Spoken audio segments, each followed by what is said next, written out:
दैनिक Bible पठन दिन 137। पुराना नियम रथ चैप्टर 3, रथ चैप्टर 4। नया नियम जॉन चैप्टर 9:35 से 41, जॉन चैप्टर 10:1-21। यीशु ने सुना कि यहूदी नेताओं ने उसे धकेलकर बाहर निकाल दिया है, तो उससे मिलकर उसने कहा, क्या तू मनुष्य के पुत्र में विश्वास करता है? उत्तर में वह व्यक्ति बोला, हे प्रभु, बताइए वह कौन है, ताकि मैं उसमें विश्वास करूं। यीशु ने उससे कहा, तू उसे देख चुका है और वह वही है जिससे तू इस समय बात कर रहा है। फिर वह बोला, प्रभु, मैं विश्वास करता हूं, और वह नतमस्तक हो गया। यीशु ने कहा, मैं इस जगत में न्याय करने आया हूं, ताकि वे जो नहीं देखते वे देखने लगें और वे जो देख रहे हैं नेत्रहीन हो जाएं। कुछ फरीसी जो यीशु के साथ थे, ये सुनकर यीशु से बोले, निश्चय ही हम अंधे नहीं हैं। क्या हम अंधे हैं? यीशु ने उनसे कहा, यदि तुम अंधे होते तो तुम पापी नहीं होते, पर जैसा कि तुम कहते हो कि तुम देख सकते हो, तो वास्तव में तुम पापयुक्त हो। यीशु ने कहा, मैं तुमसे सत्य कहता हूं, जो भेड़ों के बाड़े में द्वार से प्रवेश न करके बाड़ा फांदकर दूसरे प्रकार से घुसता है, वह चोर है, लुटेरा है। किंतु जो दरवाजे से घुसता है, वही भेड़ों का चरवाहा है। द्वारपाल उसके लिए द्वार खोलता है, और भेड़ें उसकी आवाज़ सुनती हैं।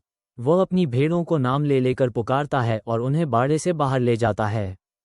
जब वह अपनी सब भेड़ों को बाहर निकाल लेता है, तो उनके आगे आगे चलता है, और भेड़ें उसके पीछे पीछे चलती हैं, क्योंकि वे उसकी आवाज़ पहचानती हैं। भेड़ें किसी अनजान का अनुसरण कभी नहीं करती, वे तो उससे दूर भागती हैं, क्योंकि वे उस अनजान की आवाज़ नहीं पहचानती। यीशु ने उन्हें ये दृष्टांत दिया, पर वे नहीं समझ पाए कि यीशु उन्हें क्या बता रहा है। इस पर यीशु ने उनसे फिर कहा, मैं तुम्हें सत्य बताता हूँ, भेड़ों के लिए द्वार मैं हूँ। वे सब जो मुझसे पहले आए थे, चोर और लुटेरे हैं, किंतु भेड़ों ने उनकी नहीं सुनी। मैं द्वार हूँ, यदि कोई मुझमें से होकर प्रवेश करता है तो उसकी रक्षा होगी, वह भीतर आएगा और बाहर जा सकेगा और उसे चरागाह मिलेगी। चोर केवल चोरी, हत्या और विनाश के लिए ही आता है, किंतु मैं इसलिए आया हूं कि लोग भरपूर जीवन पा सकें।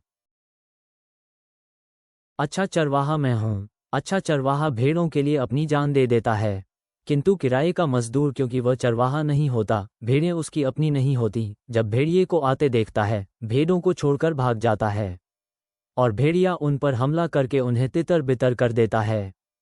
किराए का मजदूर इसलिए भाग जाता है क्योंकि वह दैनिक मजदूरी का आदमी है और इसीलिए भेड़ों की परवाह नहीं करता।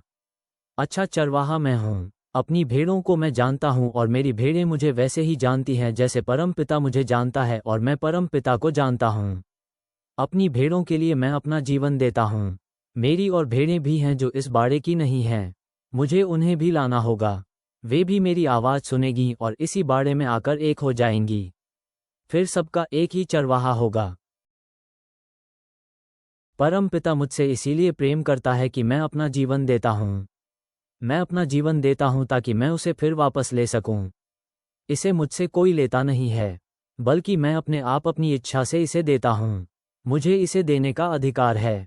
यह आदेश मुझे मेरे परम पिता से मिला है। इन शब्दों के कारण यहूदी नेताओं में एक और फूट पड़ गई। बहुत से कहने लगे, ये पागल हो गया है, इस पर दुष्टात्मा सवार है, तुम इसकी परवाह क्यों करते हो? दूसरे कहने लगे, ये शब्द किसी ऐसे व्यक्ति के नहीं हो सकते जिस पर दुष्टात्मा सवार हो। निश्चय ही कोई दुष्टात्मा किसी अंधे को आंखें नहीं दे सकती। फिर यरूशलेम में समर्पण का उत्सव आया। सर्दी के दिन थे। भजन संहिता साम चैप्टर 62:1 से 12। स्वर्गीय पिता, हम कृतज्ञ हृदय के साथ तेरे समक्ष आते हैं, रूत की विश्वासयोग्यता और उसकी कहानी में प्रदर्शित प्रेम से प्रेरित होकर।